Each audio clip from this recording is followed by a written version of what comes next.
everyone, welcome to my YouTube channel Jasti Ki Pathshala. This is a session for CTET aspirants in which we will cover social studies and pedagogy. First of all, we will read social studies from the book McGraw-Hill, and this book gives you the full coverage of NCERT. I have already uploaded 3 videos before in which we have talked about the archaeological sources. This is the last video of this chapter in which we will read division of history on the basis of sources and on the basis of time. Our history is so long that it has to be divided. तो इसे divide किया गया है on the basis of sources and on the basis of time. एक तो हमारे source के basis पे जिसे हम लोग एविडेंस कहते हैं और दूसरा टाइम के बेसिस पे.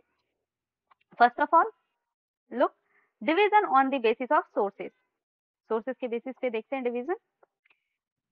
Prehistory, protohistory and history. Prehistory is also called as Stone Age. Prehistory को हम लोग Stone Age भी कहते हैं.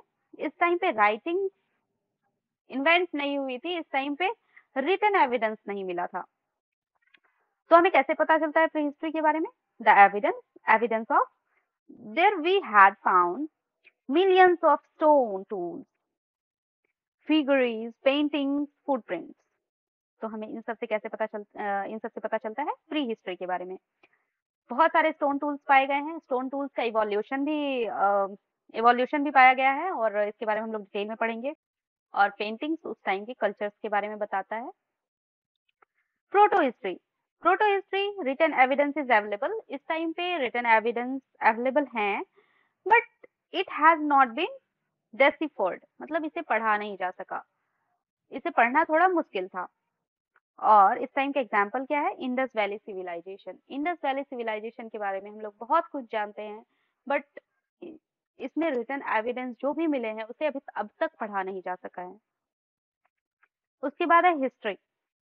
Written evidence is available and has been deciphered. अब हिस्ट्री में जो भी एविडेंस मिले हैं रिटन उसे पढ़ा जा सका है और उससे हम लोग बता सकते हैं कि हमारे कल्चर्स क्या क्या थे उस टाइम के. जैसे कि वैदिक पीरियड, बहुत सारे वैदिक लिटरेचर भी हमने पढ़े हैं. फिर मौर्य पीरियड, उसके टाइम के भी बहुत सारे लिटरेचर्स के बारे में हमने अभी भी पढ़ा था पिछले वीडियो में आर्कियोलॉजिकल सोर्सेस में, लिटरेरी सोर्सेस में. अब हम लोग जानते हैं मेथड्स ऑफ राइटिंग डेट्स. अब हम लोग जब हिस्ट्री पढ़ते हैं तो हम लोग डेट कैसे लिखते हैं? हमने बहुत बार देखा है लिखा हुआ 550 BC, 460 CE, 540 AD. So what is this? ये BC क्या है, CE क्या है, AD क्या है? तो जब जीसस क्राइस्ट का जन्म हुआ, मान लेते हैं अगर जीसस क्राइस्ट का जन्म इस टाइम पे हुआ है तो इसे हम लोग 0 मान लेते हैं. यहाँ पे जीसस क्राइस्ट का जन्म हुआ है और इससे पहले जो भी घटना घटी है, before Christ means Jesus Christ के जन्म के पहले जो भी घटना घटी है तो उसे हम लोग कहते हैं बिफोर क्राइस्ट. और जीसस क्राइस्ट के जन्म के बाद जो भी घटना घटी है उस पीरियड को हम लोग कैसे डिनोट करते हैं? एनो डोमिनी. ठीक है. और जैसे जैसे लैंग्वेज की इवोल्यूशन होती है वर्ड्स चेंज होते हैं. जैसे बिफोर क्राइस्ट है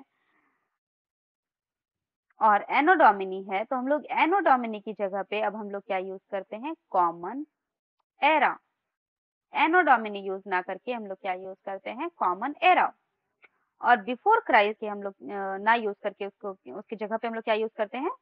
बिफोर कॉमन एरा. ठीक है, ये समझ गए. उसके बाद बीपी का मीन्स है before present. Fine. Now there is division of history on the basis of time.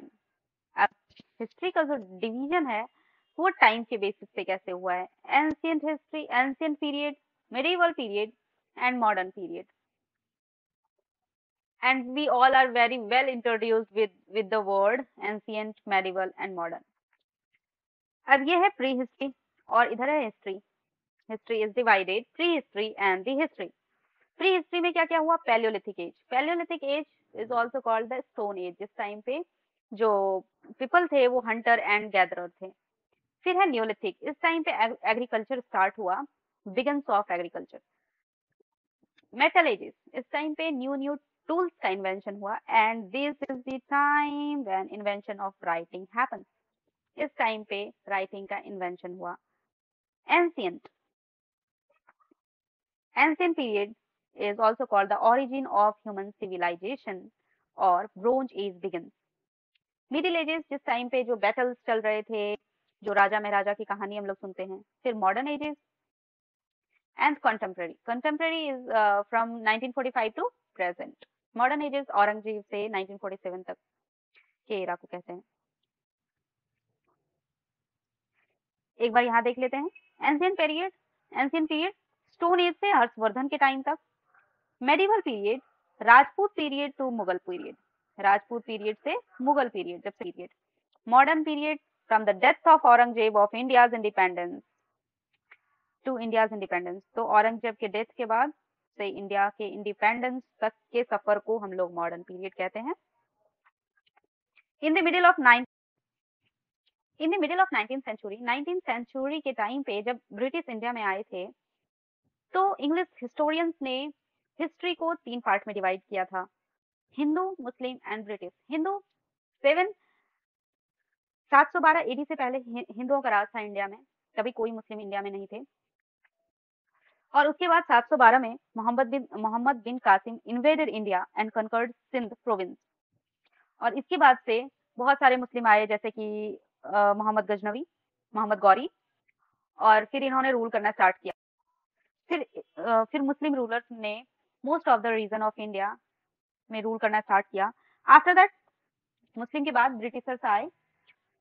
Aurangzeb के बाद ब्रिटिशर्स ने फिर इंडिया को रूल किया। तो 19th सेंचुरी में इंग्लिश हिस्टोरियंस ने इन्हें इस बेसिस पे डिवाइड कर दिया, हिंदू, मुस्लिम एंड ब्रिटिश।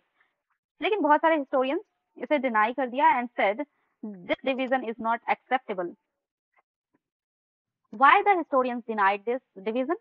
क्योंकि हिस्टोरियंस का मानना है कि जब तक इकोनॉमिक एंड सोशल चेंजेस ना हो सोसाइटी में, तो उसे हिस्ट्री की डिवीजन नहीं मानी जाएगी, हिस्टोरिकल डिवीजन नहीं माना जाएगा। और इस टाइम पे सिर्फ रूलर्स चेंज हुए थे, और इस टाइम पे इकोनॉमी, सोसाइटी एंड कल्चर में ज्यादा चेंजेस नहीं हुआ था।